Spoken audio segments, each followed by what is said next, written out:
Hello everyone, good morning, good afternoon, good evening, depending upon when you are watching this video lecture.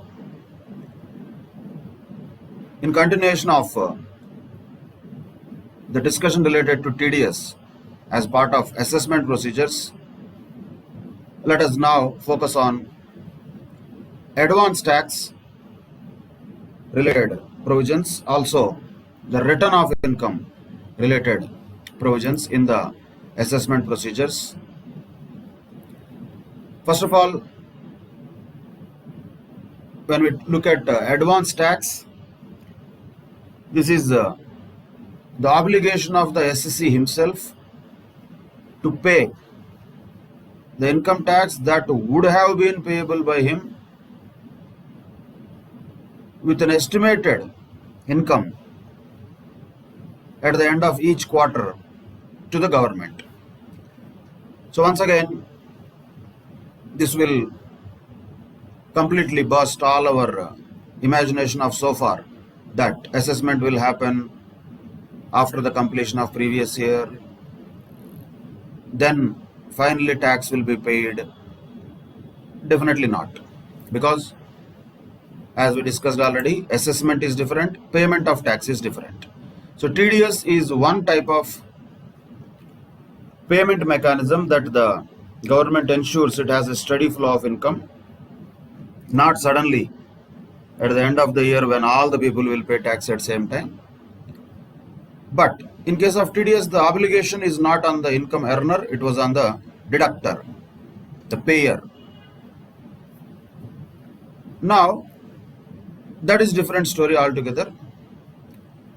Advance tax is altogether a different story, where the SSC has to pay advance tax to the government, means he has to pay the tax in advance, as the name itself indicates. So what are the provisions related to this advance tax?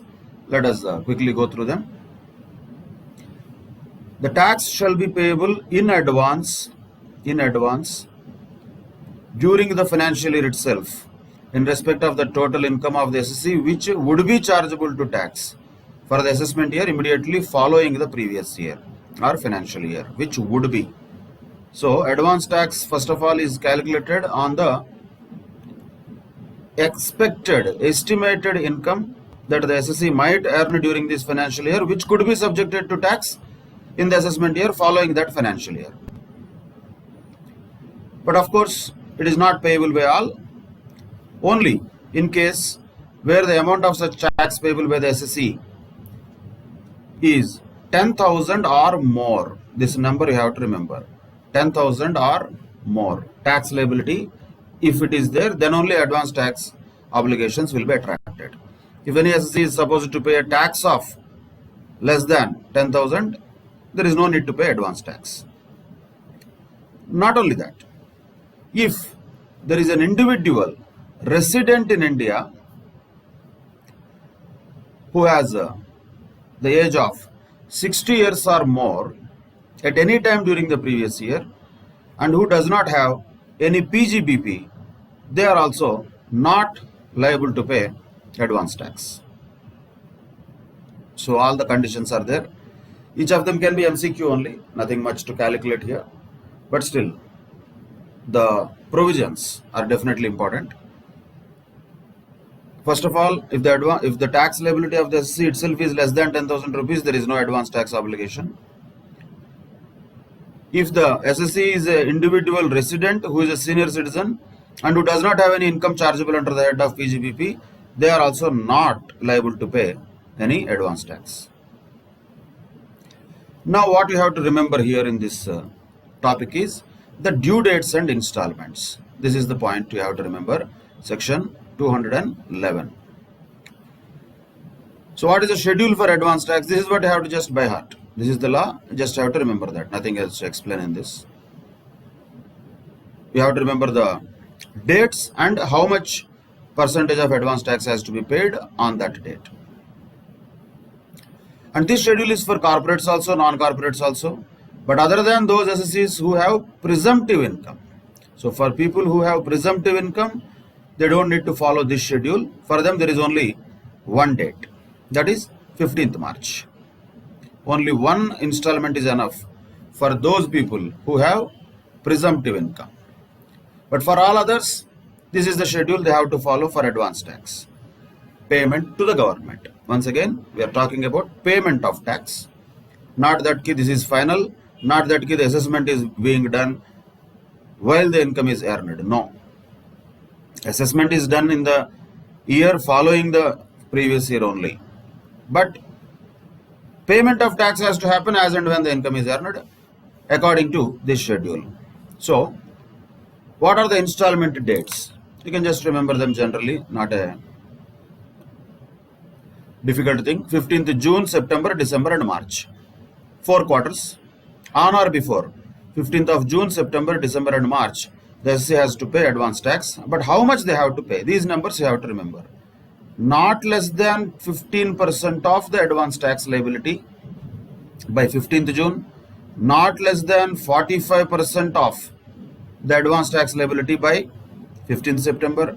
Not less than 75% of the advance tax liability by 15th of December.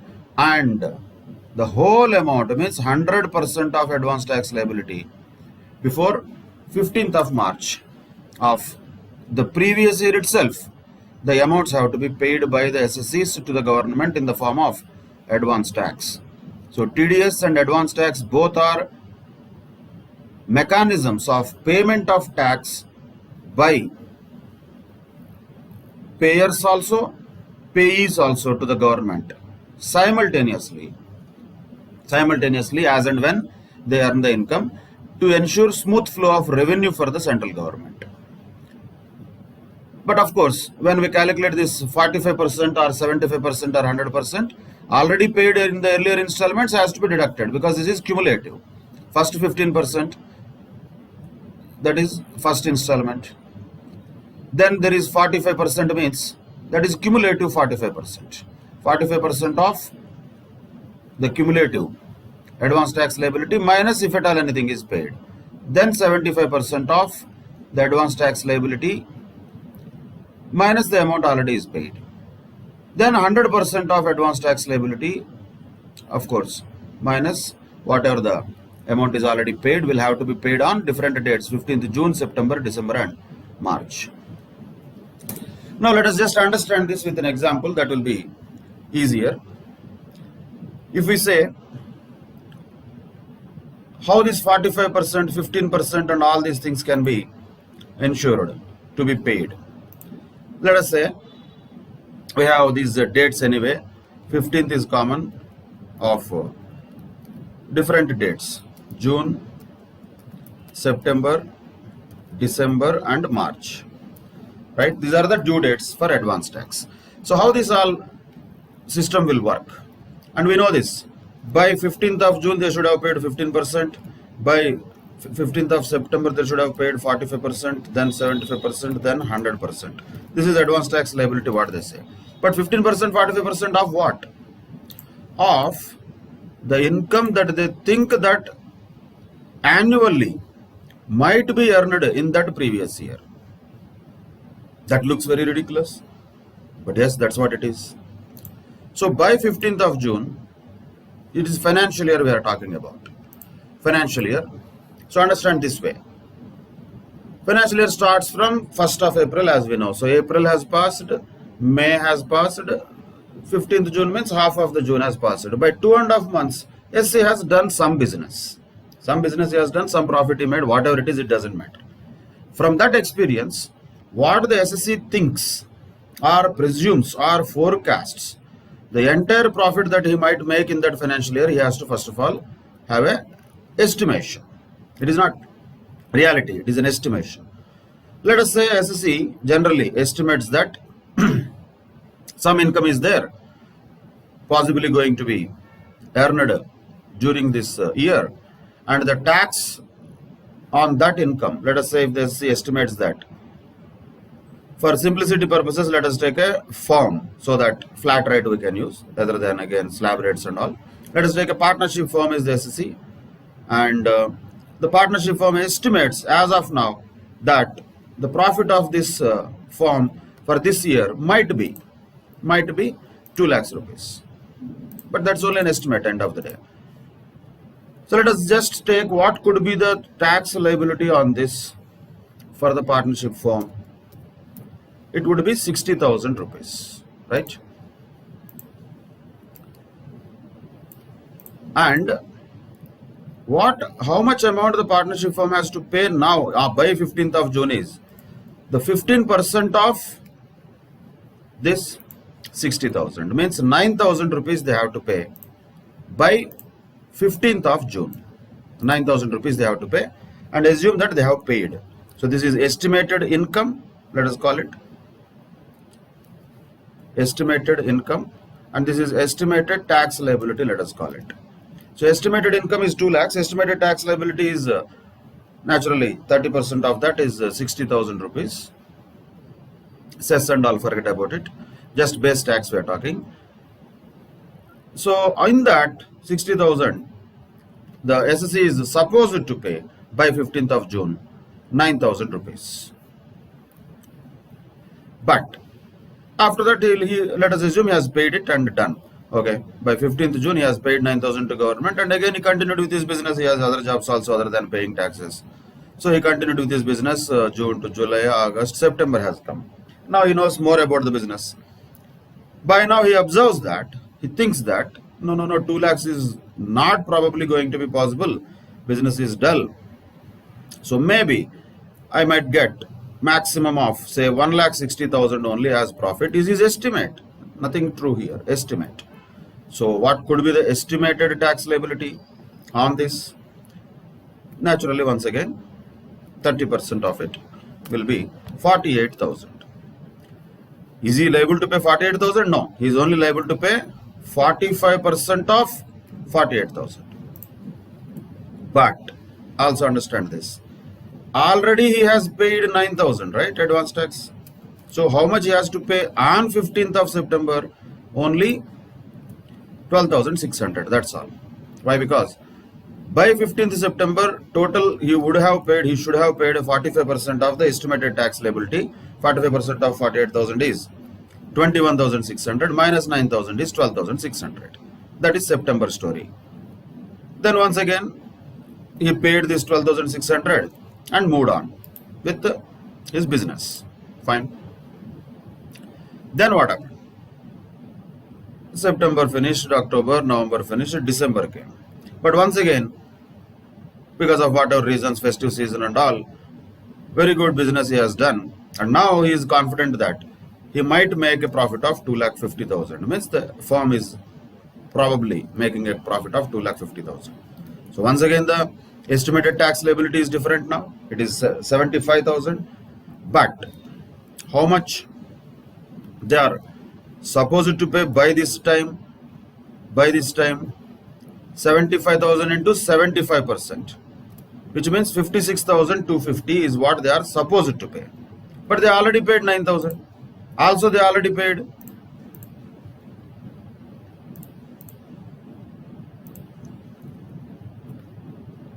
12,600. So now they have to pay only extra 34,650. Total will be cumulative. Total is 56,250, which is nothing but 75% of 75,000, which is the advance tax obligation of SSC by 15th of December. On 15th of December, before that, for that installment, how much is needs to pay? 34,650. Then by 15th of March, that is the requirement of the Income Tax Act, that he should know how much profit he will make. So now estimated income almost has to be real income. 15th of March means only just another 15 days are remaining. Oh, drastic changes will not happen. You know already how the profits are going to be. So finally the SSC thinks maybe the profit will settle down somewhere around 2,20,000. That's what is his understanding by 15th of March. So once again, he is supposed to pay by now 66,000 because 30% of 2,20,000 is that, but he already paid. How much? 56,250. So how much he has to pay? 66,000 into 100% minus of 9,000 minus of 12,600 minus of 34,650. So by 15th of March he is supposed to pay 9,750 rupees. So the total amount of tax that he has paid already is 66,000. But 66,000 he will not pay in one shot. He'll pay in installments like this. But every quarter he has to have an estimated income, accordingly an estimated tax liability, and a percentage of that estimated tax liability should be paid. By 15th of June, that should have been 15% of the estimated tax liability. By 15th of September, cumulatively it should be 45%. By 15th December, 75%. 15th March, 100% of the estimated tax liability should be paid by the SSC as advance tax. So the advance tax is paid in these installments like this. It keeps on changing according to what the SSC thinks about the probable income that he might get in the year, which is operational, which he is doing business. That is advance tax obligation of the SSC and due dates, how it works. Clear? So that is about core provision of advance tax.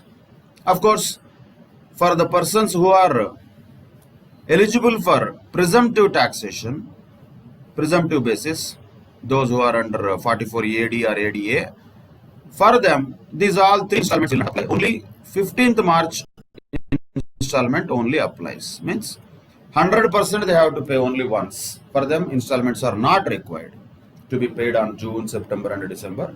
Straight away by 15th of March, they should estimate how much their tax liability might be, and 100% of that they have to pay in advance by 15th of March itself. So that is the provision. Yes, it is not really a fair provision, but can't help it. That is how the tax laws are. Whatever there are provisions, we have to know them. So it is unfair, no doubt, asking the SSCs to estimate their tax liability, but they have to do that. But let us brace ourselves. This is just a beginning. There are so many things which look very ridiculous, but still we can't help it because the law says so. By 15th of March, all SSCs are supposed to know that how much is their tax liability, and they have to pay 100% of it. Then only, before even the year ends also, they have to pay.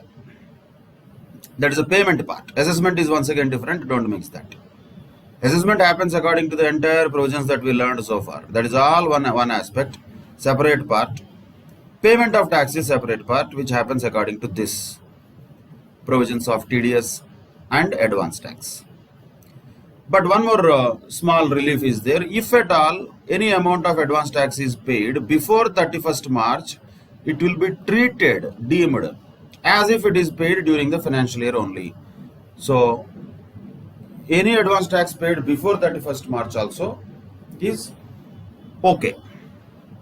But there are certain points to note here. Okay for what, or not okay for what. There are many provisions more than advance tax. In fact, in the examination, okay, one question is, what are the advance tax obligations of the SSC, can be asked, like we have calculated already. Like that, another question can also be done here. For example, if Mr. X has the total income of tax of 5,23,000, what are the advance tax obligations? So simply we can just do this by taking these numbers. So what are the advance tax obligations? By 15th June, you should have paid 15% of 5,23,000. So 5,23,000 into 15%. That is the obligation on that day, 15th of June. Of course, by 15th of September, you should have paid 235,350. By 15th of December, you should have paid 392,250. And finally 5,23,000. But understand this, in the second installment he will not pay 235,350. He'll pay only 156,900 because he already paid 78,450. Same way, in the third installment, December, he will not pay 392. He'll pay 392,250 minus of 78,450 minus of other payment already made. That is the same amount incidentally. And once again, here he will not pay 5,23,000. He will pay this minus of the amounts which are already paid. That means 1,30,750. But ultimately, the total of all these things will be 5,23,000. That is the advance tax obligations of the SSC on different dates. So tax on total income is this much, and 45, 15, 45, 75 and 100% to be paid on by, actually, because these are cumulative, by 15th June, 15th September, 15th December and 15th March. That is one type of question that can be expected. But more than that, there is other calculational aspect, computational aspect that can be asked in MCQs also, is the penalty that is levied in the form of interest for the default in the payment of advance tax. So advance tax is supposed to be paid. Somebody may say, why would I pay? I will not pay. I will see. Let me complete the previous year first. Later I will do the assessment and then I will pay the tax. I will pay the tax. But I will not pay advance tax. If somebody says, they are violating the law. So what is the penalty for them? Other penalties apart. Basically, the major financial punishment is interest for the default in the payment of advance tax. So 234B is a section which is for non-payment of advance tax, non-payment, or payment of advance tax an amount of less than 90% of the assessed tax. By chance, if any SSC has not paid even 90% of the assessed tax before 15th of March, then 234B will be attracted. So, what would be the interest liability? Interest liability is 1% per month or part of the month. Understand this carefully. 1% per month or part of the month, that is easy. From 1st April. So, this interest charging starts from 1st April. For us, 1st April 2020. Naturally, because financial year for us previous year ends on 2019-20. That means 31st March. 1st April onwards, the interest calculation for 234B will start. Up to which date? Up to the date where the assessment is complete, we can say. So still the assessment is complete, this interest has to be paid at the rate of 1% per month or part of the month. But when is this? If the amount of advance tax is not paid at all, or even if it is paid less than 90% of the assessed tax. And interest is calculated on what amount? Naturally, the difference between assessed tax and advance tax actually paid. Then what is assessed tax? Assessed tax means the real tax which is calculated according to the regular assessment as reduced by TDS, TCS or any other reliefs, etc., any other tax credits to be set off. All these things after reducing them, remaining is assessed tax. In other words, the final tax liability of the SSC is what is assessed tax. And that final tax liability of the SSC, if it is there, let us say 100 rupees, and SSC what he has paid advance tax is less than 90 rupees, then the difference between the assessed tax and the advance tax paid will be liable to interest.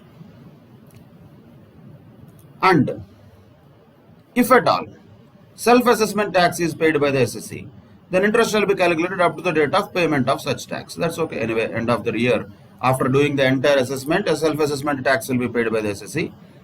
Till that date, the interest will be calculated under 234B. So major points here to note for problems purposes is when interest is attracted, if advance tax is either not paid or even if it is paid and that is less than 90% of the final tax liability of the SSC. And how much should be the interest? 1% per month or part of the month starting from April of the following the financial year, ending, let us say, till the completion of assessment or till the tax is actually paid, the self-assessment tax is actually paid. And what is the tax, final tax liability? Anyway, whatever the regular assessment is done, minus of already TDS in his credit or TCS in his credit. TCS means tax collected at source. Like that, any other credits are there, all those things will be deducted. Remaining amount is called assessed tax.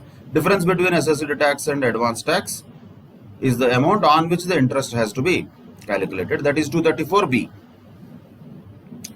How many months it will be calculated depends upon when the SSC pays the final self-assessment tax or when his assessment gets completed after the following the end of the financial year. That is 234B, one calculation, direct calculation.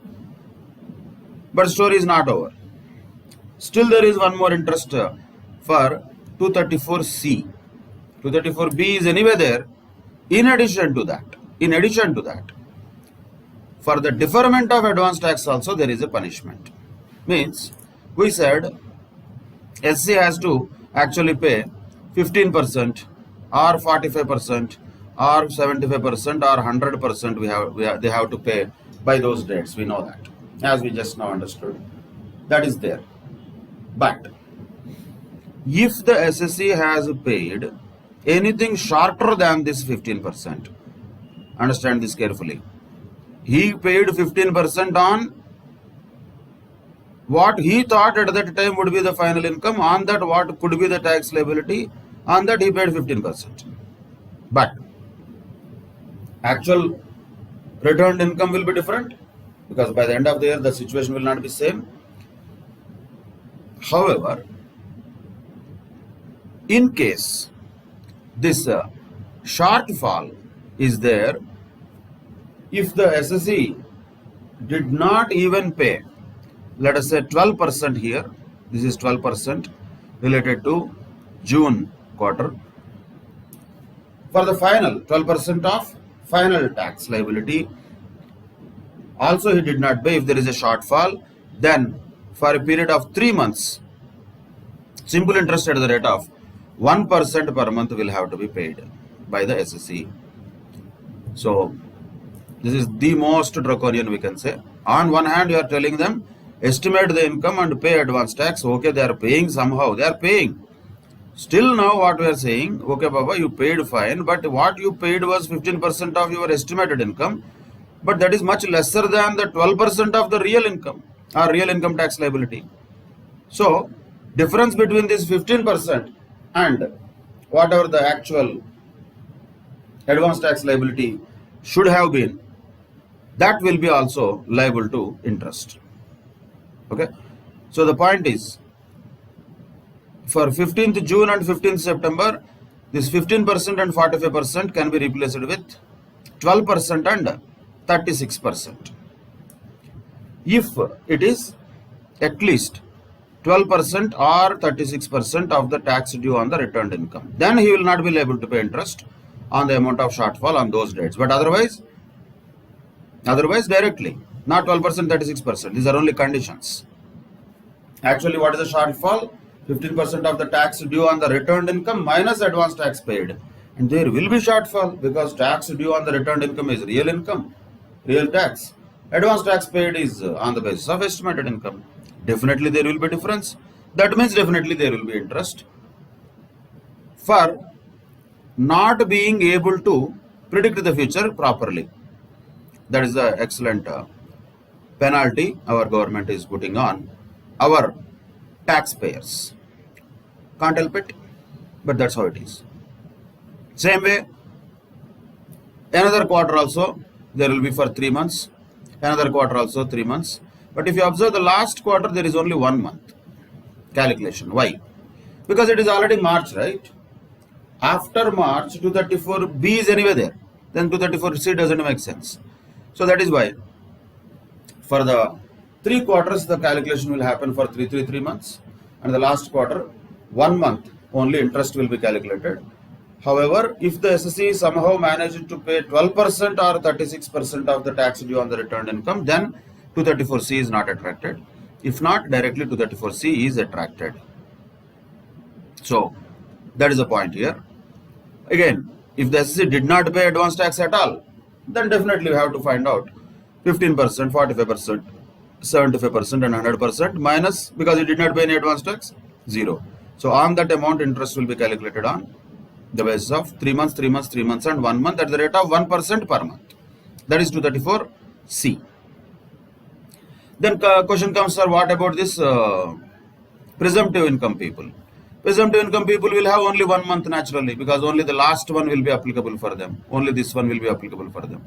All the other 3 are not applicable for them. They are not supposed to pay, so you cannot penalize them for what they are not supposed to do. So only one tax payment they have to make on 15th of March. If they did it, no problem. If they did not do, or if they have any shortfall in this advance tax, Then same 1% per month will be the interest that is leviable on that shortfall. Naturally, it will be only for 1 month under 234C. Then the countdown starts for 234B. How many months? Depends upon when the final assessment is complete or when the SSC pays the self-assessment tax. These are the penalties for 234B and C. Actually, we cannot call them penalties. For understanding purposes, I am using that word. Basically, punishment for not paying advance tax or punishment for less paying advance tax or shortfall in the payment of advance tax according to the obligations is what is 234B and C all about.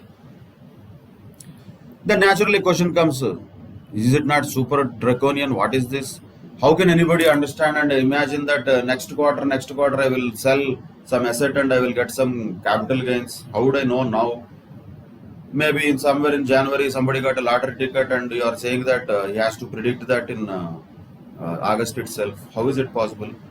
Yes, naturally. So those are addressed here. This 234C shall not be leviable in respect of the following things. Capital gains, because they are not predictable. Same with the winnings from lotteries, crossword puzzles, etc. And PGBP arising for the first time, freshly started businesses. Naturally, we can understand their problem. They don't know how much profit they will make. They don't have any experience. And the same way, income up to 10 lakhs rupees anyway is exempt. But if it is exceeding 10 lakhs rupees, which is included in the total income, how would we know that the company will pay dividend to us in future and we have to pay advance tax on that? All these are not possible. So, capital gains and casual incomes and first time PGBP and dividend income exceeding 10 lakhs rupees, all these things are not covered by 234C. That is a one small relief we can say. That is about exceptions to advance tax. Interest 234C penalty or punishment we can call. So that is an exception to them. Understandably, why this exception is there, very clear. Now, where the SSC should have paid the whole amount of tax in respect to 1, 2, 3, 4, had such income been a part of the total income for the remaining installment of the advance tax. See, for example, point is, he did not pay on say September for some capital gain that has arisen say in December or say November. That is understandable. But November already capital gain are arisen, so he has to show that in December, right? That he has to show. That will not be excluded from that. So that's what is the point here. And he has to pay interest if that is known already. That's it. But end of the day, before 31st March of the financial year, definitely he has to pay the entire amount of advance tax. That is always there. Now, what is the tax due on returned income is what we talked about as assessed tax. The same thing, nothing new. So the logical points, if you understand, that is enough. Computational points are all just given directly in the provision itself. There is nothing special about it. But let us understand how this 234B and C works actually. Let us understand that is possible by solving this example. Compute the interest under section 234B and C from the below details of Mr. X. Okay, tax on total income which was paid on 31st July, it should be 2020 ideally. It's not 2019, it's an old one. So change it to 2020.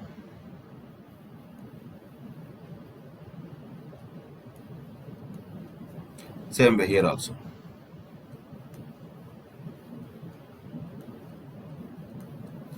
So that is the point there.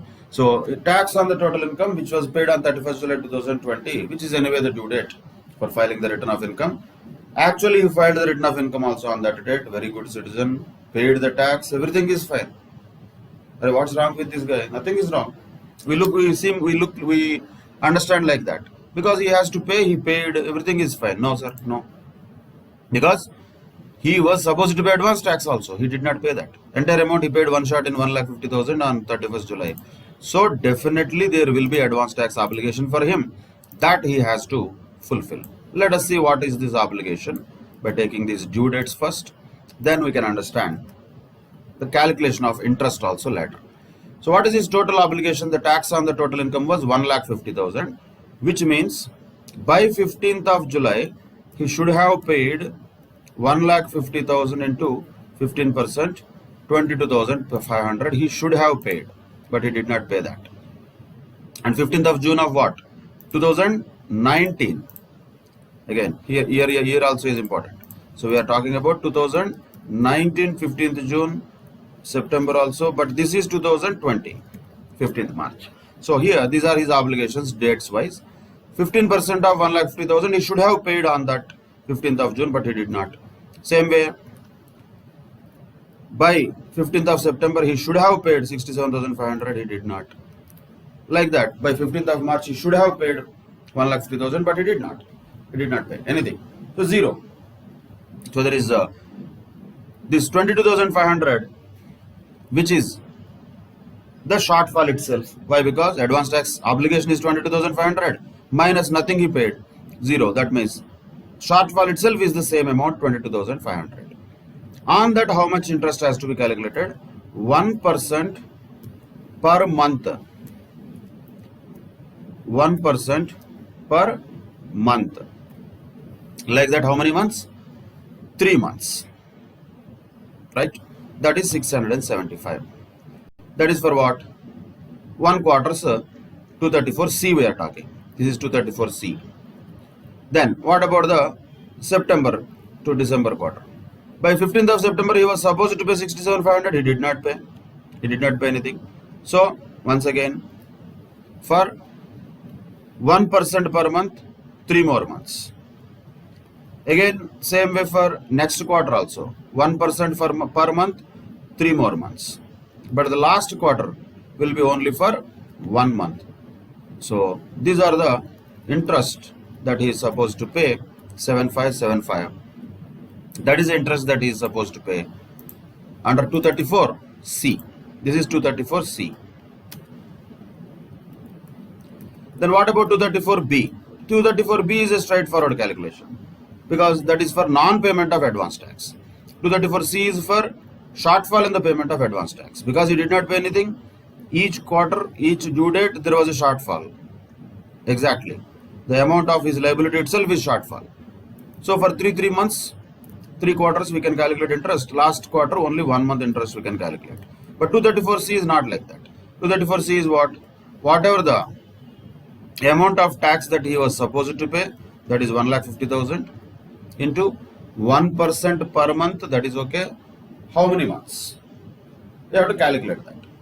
Because 234, B starts from, this is not C, C is already done. 234B starts from April of 2020. So April, May, June, July, naturally 4 months. That's it. So this is 234B. So 234B is around 6,000. 234C is around 7575. What is his total interest obligation? 13,575.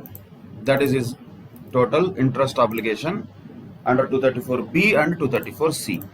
234B how much? 1,50,000. What is that? Is his assessed tax, final tax that was payable by him, which we paid also. He paid the tax on due date, or at least the date of filing the return of income. He filed the return of income. Everything is genuine, no problem. Still, he has to pay interest of 13,575 rupees.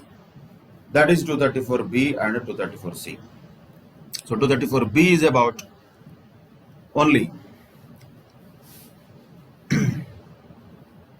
1% or per month or part of the month for a period of whatever number of months from April to till the tax is paid. In this case, April, May, June, July, because he paid tax on 31st July, it was mentioned. So 234C is not that. 234C is about the due date, on that date how much he was supposed to pay, and like that for 3 months we have to calculate for each month 1%. That is 234B and C. So that is one of the important things for MCQs particularly. 234B and C interest calculations. Now let us take another scenario which we started with, where the expected income of this guy was this much and expected tax liability was this much, and this was his advance tax obligation. Everything went well and he paid also. Advance tax also he paid. Now, after 15th of March, some miracle happened and actually the income turned out to be for that year, say 3,50,000 instead of 2,20,000 what he has expected. Means in the return of income, finally they have filed an income of 3,50,000. That means the real obligation for this, because it is a firm, will be 30%. So the actual tax liability came out to be 1,05,000 instead of 66,000 as estimated. So this has become the reality. Now, though he has paid advance tax already, whatever was supposed to be paid according to his estimated income, because of his poor judgment in estimating the income and not paying the advance tax according to the schedule, according to the percentages on the basis of the real tax liability, still unfortunately they will be attracted to 234B and C. Now let us see how much 234B will be attracted first.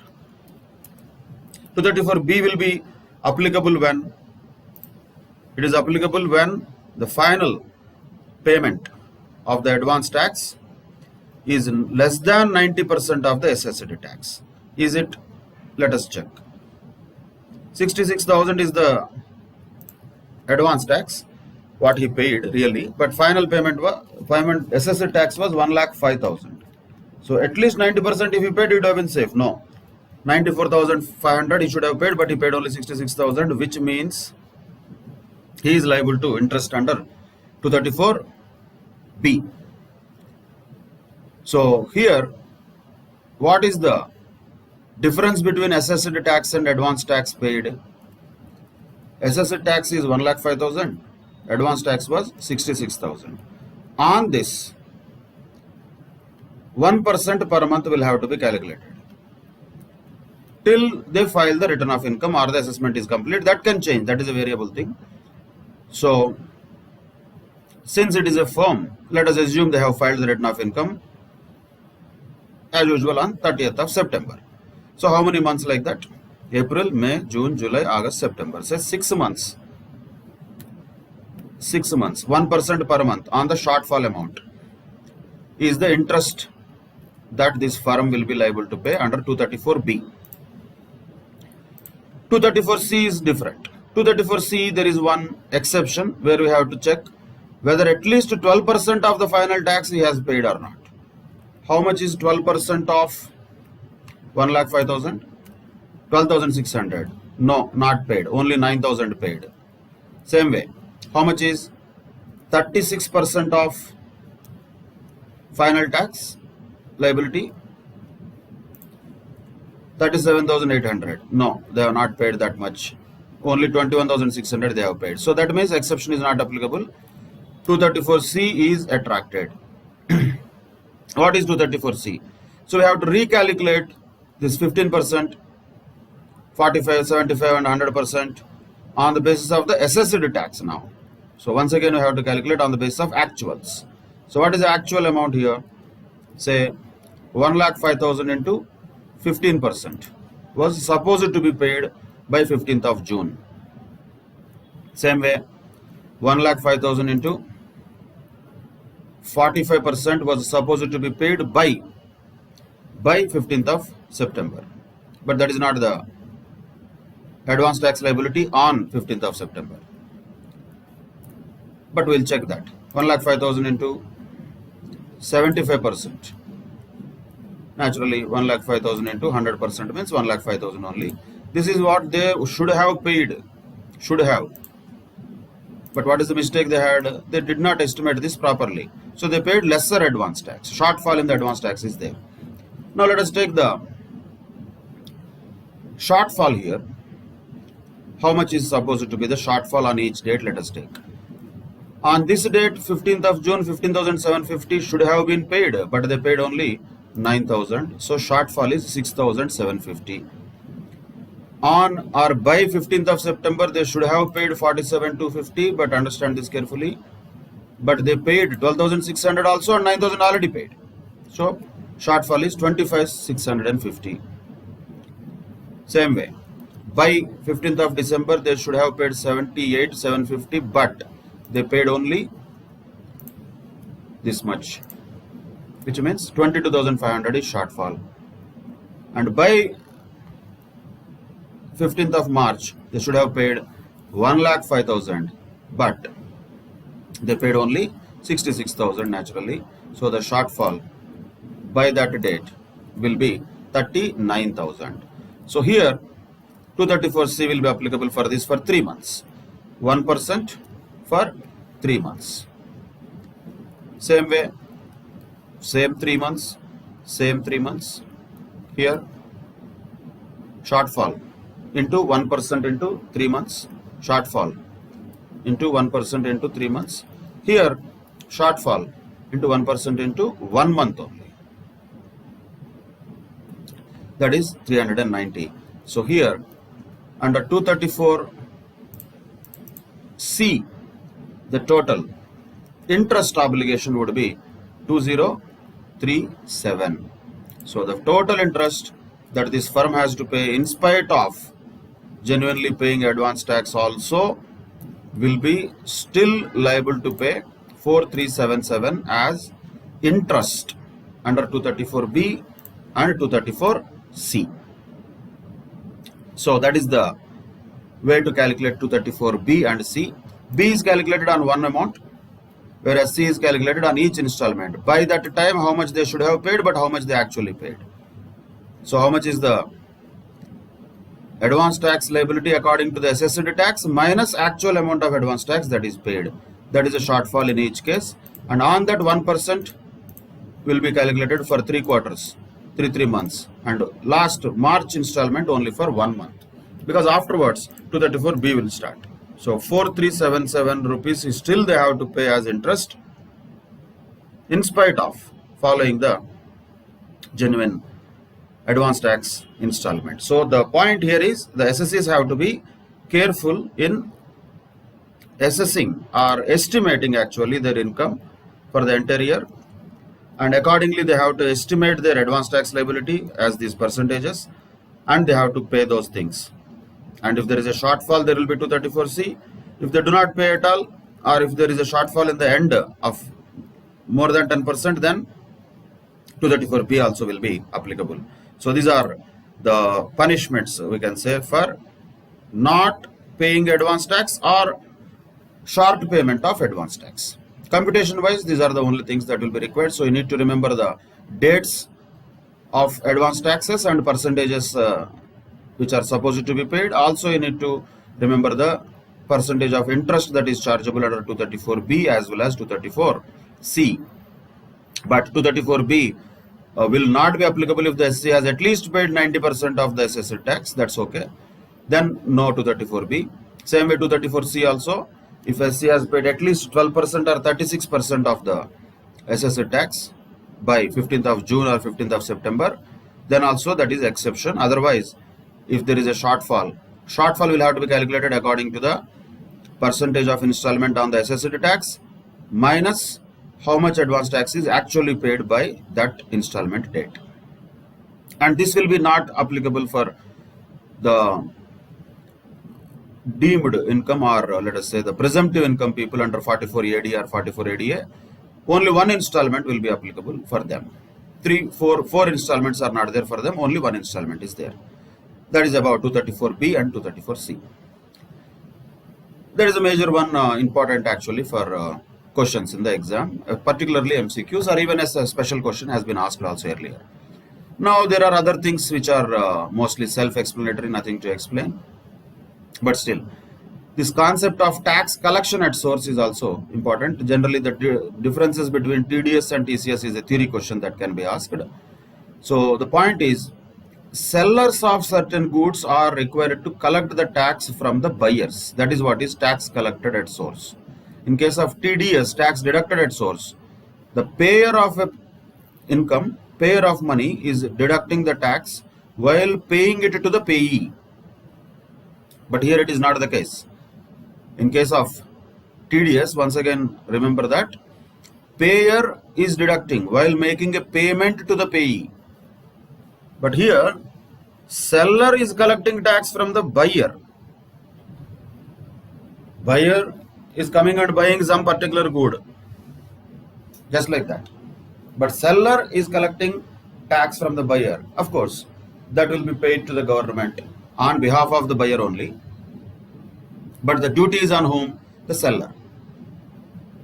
What are these TCS rates? You can just generally remember them, or not required also. Mostly they are 1% for many of the items, like alcoholic liquor for human consumption, or scrap and other minerals, etc. Timber and all are applicable. These things 2.5%. Forest produces, these are all. And tendu leaves also 5%. Not required to be really focusing on these rates, just concept is enough. So while selling these goods, the seller will have to cut the tax, collect the tax actually, in addition to the normal selling price that he charges, and that will be paid to the government on behalf of the buyer. Not only that, in some cases where a person is granting a lease or license for a parking lot or a toll plaza or a mine or quarry, then the TCS rates applicable will be 2%. That can be remembered. Same way for sale of motor vehicle with a value of exceeding 10 lakhs. The TCS rate is 1% of the sale consideration. So this can be easily understood than the others, because the other things we are talking about, the tendu leaves, timber and all, mostly those are all natural resources, jungle items, or alcoholic liquor for human consumption at a very huge scale we are talking, not individual consumption. So somebody is buying means, for example, a big government is buying, or some particular let us say dealer in alcoholic liquor is buying from the government, then the seller, the government will collect TCS, the state government that is. So that is not of much importance. But look at the C point, this can be of importance even in practical life also, we can observe that. Let us say a particular person goes to a shop and purchases a car worth 15 lakhs rupees, motor vehicle of the value, motor vehicle, not necessarily car. Somebody goes and buys a Harley Davidson bike also, it must be much more than this. So more than 10 lakhs rupees if anybody goes and buys a motor vehicle. What the seller will do is, of course, he will collect 15 lakhs rupees as his selling price. In addition to that, it is not cutting there. In addition to that, on that amount, 1% he will collect. So on 15 lakhs rupees, 1%, that is 15,000 rupees, the seller will collect from the buyer and pay to the government on behalf of buyer only. So this is what, once again, the logic can be called logic, but whether we agree it or not, that is the provision of law. So the government is assuming that lot of people are buying the vehicles with higher values also, but when it comes to the return of income, they are not filing it or anything, just silently they are going and buying luxury vehicles. At least now what happens, when there is a TCS that is collected from them only, that is compulsory for all the vehicles more than value of 10 lakhs. So at least for claiming refund, if at all they don't have any tax liability, or if they really have tax liability, they will file the return of income, is the idea. So to have a track of the people who are doing a, let us say, high money involved transactions. For that purpose, this is there. But these are once again very specific in nature, not generic. TDS provisions are more generic and more pervasive, as we have observed earlier. But these TCS provisions are very particular businesses only, they are applicable. So 2% for parking lot, toll plaza or minor quarry, 1% for motor vehicles exceeding 10 lakhs rupees, and all other things you don't need to remember all these percentages, but just generally know that sellers collect TCS in addition to the selling price from the buyers while they sell the products to the buyers. Not for all types of commodities, only those which are mentioned in this particular provision, that is to the 206C. Then there is other things related to filing the return of income. This section should be already known to us. That is 139.1. What is the due dates for filing the return of income? We know that already. What are the due dates for filing the return of income? Normally, for an individual who is not having any tax audit, that is 31st July. For somebody who has a tax audit, or for somebody who is a company or a partnership firm or any other person other than a company whose accounts are required to be audited, for them 30th September is the due date. That's all. And in addition to those people who are supposed to pay any tax, who are supposed to pay tax anyway, they have to file return of income. For companies and firms, whether having a profit or loss, they have to file return of income. That has to be also noted. Individuals may not require to file the return of income if they don't have any income tax liability ultimately. But companies and firms, no exception. They have to file return of income whether they have profit or loss. That is popularly called loss return, nil return. They have to file it. Same way, if somebody is having assets situated outside India, they have to file. And somebody having income of exceeding the basic exemption limit, they have to file. And if somebody deposited 1 crore or more, or incurred expenditure of 2 lakhs in a travel to foreign country, or incurred expenditure of 1 lakh towards consumption of electricity, they have to file return of income. So this is a theory question, self-explanatory. Who has to file a return of income and what are the due dates? That is 139.1. You can just go through that and by heart it, nothing else. Next, 234A is one more interest thing. We have 234B and C already for advance tax delays or non-payment. Now, interest for default in furnishing the return of income is also there. If somebody does not file the return of income, then what? Or if he files after the due date, then what? Then also the interest rate is same, 1% per month or part of the month for the period commencing from the date, immediately following the due date and ending on the following date. So when he is supposed to pay or when he is supposed to file, but when he actually filed, between these two dates, how many ever months are there? 1% per month will be the interest, and 1% has to be calculated naturally on his tax liability. But of course, if he has paid the taxes in full, if he has paid the taxes, just delayed in the return of income, for them 234A is not leviable. If they paid the taxes fully, then 234A is not leviable. If they have defaulted in furnishing the return of income, they were supposed to pay tax, but they did not pay it also, but delayed the return also, then 1% per month or part of the month will be levied as interest for default or delay in the furnishing of return of income. That's it. And other things are not generally required also actually. Fees for default, these are all punishments like 5,000 rupees, 10,000 rupees like that. What is a loss return? These are short questions, sometimes can be asked as theory questions. Return of loss means loss return. And as we discussed already in the chapter of carry forward and set off, unless SSC files a loss return, he cannot carry forward the loss. Only exception there is loss from house property and unabsorbed depreciation, which can be carried forward even though the return is not filed. Other than that, any other set off of loss after carrying forward is possible, only a loss return if it has been filed, otherwise no. Then what is a belated return? Belated return can be filed, no problem.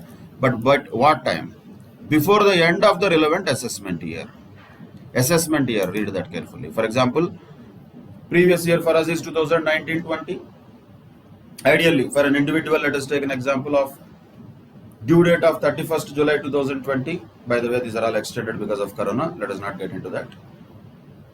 That is different. That is only a temporary postponement. But normally 31st July 2020 should be the due date. But the SSC still has option to file the return of income. Of course, he will have to pay interest. 234A interest he has to pay.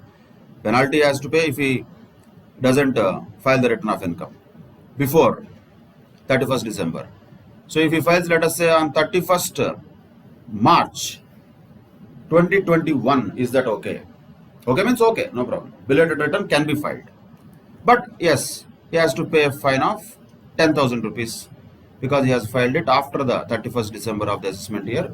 Before that it is 5,000 rupees. After that it is 10,000 rupees. Fine, that is there. Plus in 234A will be anyway attracted for a delay in the furnishing return of income. But the point here is belated return is only possible to be filed. That's all. Not that it is good or encouraged. It will have its own consequences. What are the consequences? Fine of 5,000 rupees or 10,000 rupees or under interest under 234A. That is belated return. Then revised return, can the SSC revise it? Of course, yes, suddenly SC finds any omission or mistake, anything happened while filing the return under 139.1 or even the belated return under 139.4. Belated return also, not necessarily that he has to pay, he has to file exactly on 31st March 2021. He can file anytime. He was supposed to file in July. Let us say for whatever reasons he filed in September. Let us say. No problem. The latter in December he realized that there was a mistake. Can he revise it? Yes, he can. But that also before the end of the relevant assessment year only he can do that. So the point here to note is, this is a question in the exams. Can belated return also be revised? Yes. Original return can also be revised. Belated return also can be revised, but the due date is still the same for both. That is 31st March 2021 for you. That is end of the assessment year. That is the provisions related to return of income, who has to file the return of income, and interest for default or delay in the return of income, fine or penalty for whatever the name you call, fee, fine, penalty for delay in the return of income or not filing the return of income. Last return is compulsory, we know that already. Belated return can be filed before the end of relevant assessment year. Revised return can also be filed before the end of relevant assessment year, which means what? The SSC once, let us say after 31st March 2021, if he wants to file a return related to the assessment year 2021 or previous year 1920, he cannot do that. So the time period now is restricted to 1 year only. Within the 1 year of completion of the financial year, everything has to be set and filed. Earlier it was 2 years, now it is reduced. So SSCs have to definitely complete all these processes at the maximum with fines, penalties, whatever. Before 31st March 2021, everything has to be completed. Return of income has to be filed. That is about return of income. Then, this is another theory question, once again by hearting question only. By hearting question, that means, who are the persons required to quote PAN number? Very frequently asked actually, but you have to just remember them. Who are required to apply for PAN and who need to have the permanent account number. See, nowadays everybody has, but generally theory question wise we need to know who are required to have PAN number, that is permanent account number with the income tax department. So wherever any person has any income exceeding the basic exemption limit, definitely they should have PAN number. Or any person carrying a business where the sales are likely to exceed 5 lakhs rupees, they have to have permanent account number. Or any person who has entered into financial transactions of an amount of more than 2,50,000 rupees in a financial year, he has to have PAN number. Means everybody should have almost. And every person who is a managing director, partner, trustee, other, etc., they have to have PAN number. So PAN number is as good as mandatory, and it has to be quoted. That is a unique number for each SSC. It is an identification number for the SSC, we can say. And it is mandatory to quote it. In all the returns of income, documents and challans, it has to be quoted. And not only that, this is another theory question once again related to CBDT notification. Where all transactions the PAN number has to be quoted. By heart it, nothing to explain. Purchase of motor vehicle other than two-wheeled vehicles, means cars basically, and other things, trucks, etc. And opening of a account, again other than a time deposit. So, or a basic savings bank deposit with a banking company. So opening of bank account, you need to quote PAN. When you purchase any motor vehicle other than a two-wheeler, you have to quote PAN. Making an application for issue of a credit card or debit card, you have to quote PAN. Opening a demat account, payment of any bill to a hotel or restaurant, if that bill exceeds 50,000 rupees, if the payment is made in cash, or if you pay any amount of exceeding 50,000 rupees to travel agency for travel to any foreign country, PAN is compulsory.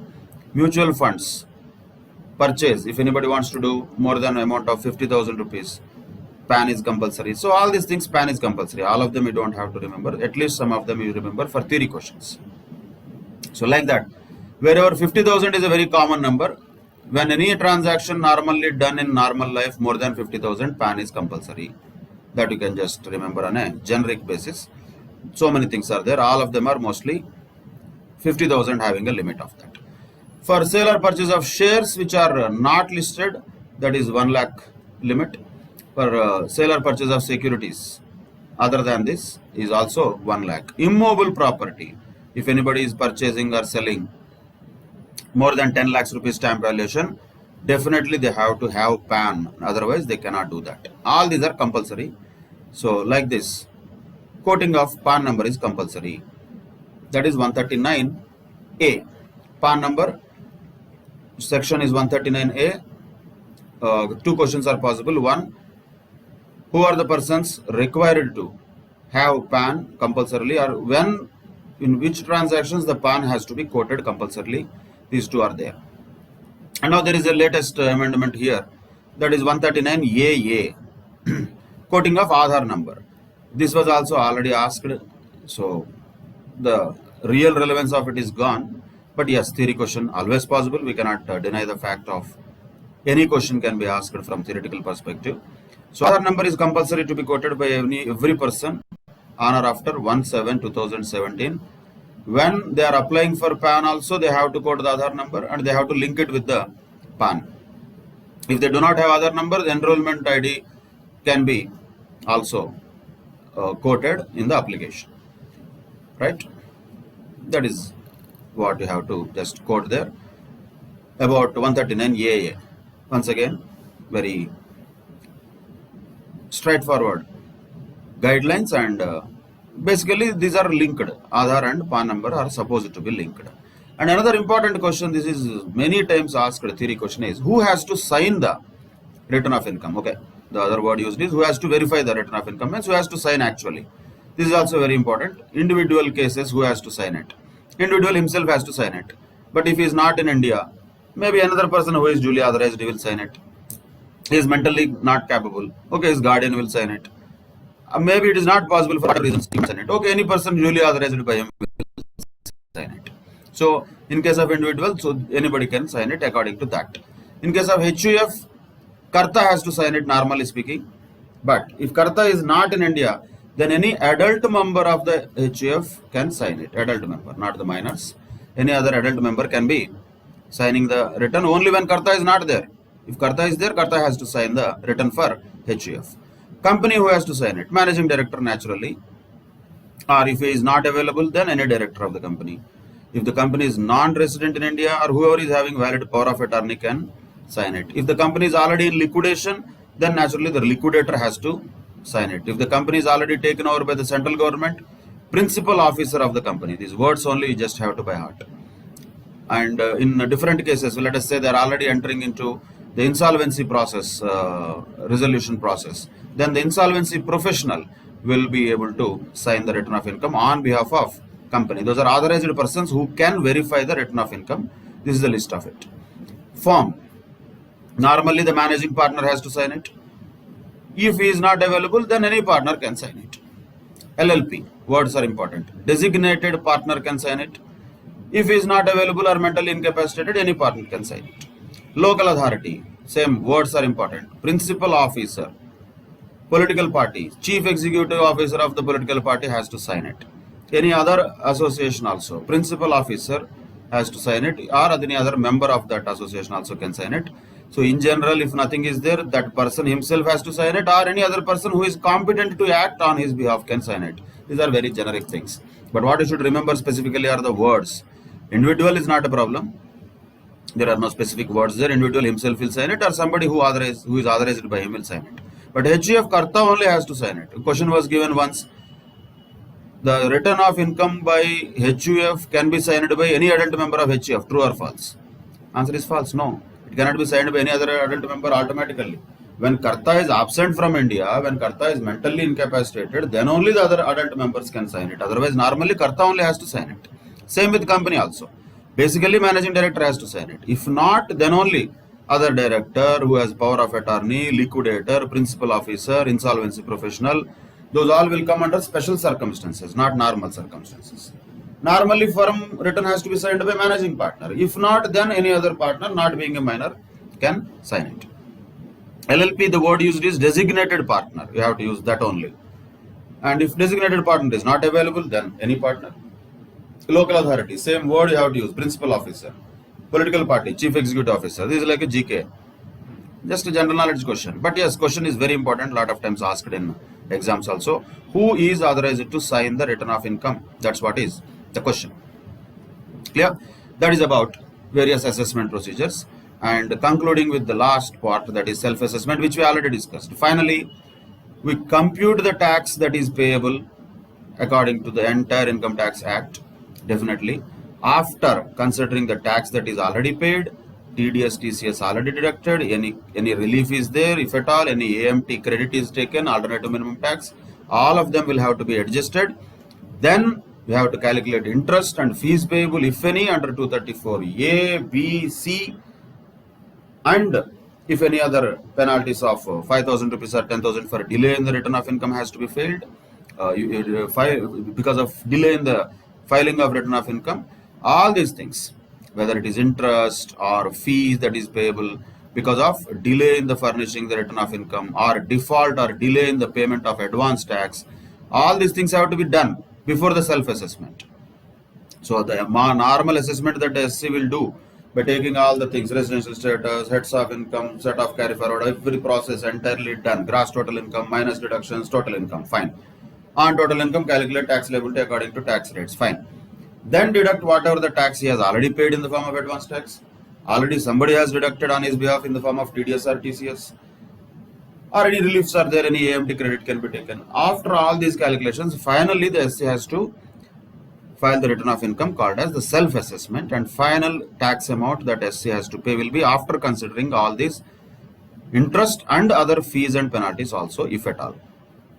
Then finally, after doing all this process, there will be two possibilities. One, the SSC will have to pay something to the government, and SC will have to receive something from the government in the form of refund. But the point here is, whenever there is a payment that is paid by the SSC, will it be adjusted towards the tax payable or the fees or interest payable? There is a sequence here that is also interesting to note. First, it will be adjusted towards the fees payable. Fees means that 5,000, 10,000 kind of penalty. Then towards interest under 234A, B or C. Then the balance will be adjusted towards tax payable. So the government first will collect the fees, then interest, then only it will adjust against the tax payable. So that is how the sequence of adjustment happens for the final amount that the SSC pays under self-assessment. That will conclude the total process of assessment, payment and self-assessment, and finally filing the return of income with the actual amount of tax or any amount that SSC has to pay to the government or government has to pay to the SSC, which will be mentioned in the return of income. That concludes the entire process of, I would say, income tax assessment and computation of tax liability, and finally computation of tax payable or refundable. That's it. With that, the applicable provisions and chapters and topics related to the CA intermediate are done, and with that we can conclude this subject, income tax. As I already told, first part, rates of tax, basic definitions, concepts, residential status and tax incidence, that is all starter. Important, definitely. Yes, but for certain number of marks. But what is the main course is always the heads of income, salaries, PGBP, income from house property, capital gains, income from other sources. There the focus has to be more. Then very important points again, calculations, but simple if you follow the provisions clearly. Set off and carry forward is very important. Definite question will be there. Clubbing is very important. Definite question will be there from them. So those are part of the other things. But after doing all this, what we get is gross total income. From that, deductions will happen. Definite questions will be there on that also. Deductions, important chapter. After all this, the assessment procedures will come, which include TDS provisions, advanced tax provisions, and TCS provisions, and return of income filing related procedures. These are procedures, that is why. In that, calculations are possible only for TDS, advanced tax delayed payment, interest calculation of 234 B and C can be problems. Remaining all those things are theoretical aspects here in the assessment procedures, particularly related to filing of return of income. But once again, since we have MCQs, we cannot afford to leave many things. So be thorough with these provisions. The summary of them is enough as far as assessment procedures is concerned. But other chapters, you have to definitely have a very extensive, thorough memory of each and every provision and application by solving as many problems as possible, which I hope you are already doing. Fine. That's all. It will conclude the income tax classes for intermediate M20 batch, and we'll discuss some other topics in some other classes. Till then, take care. Bye bye. Thank you very much.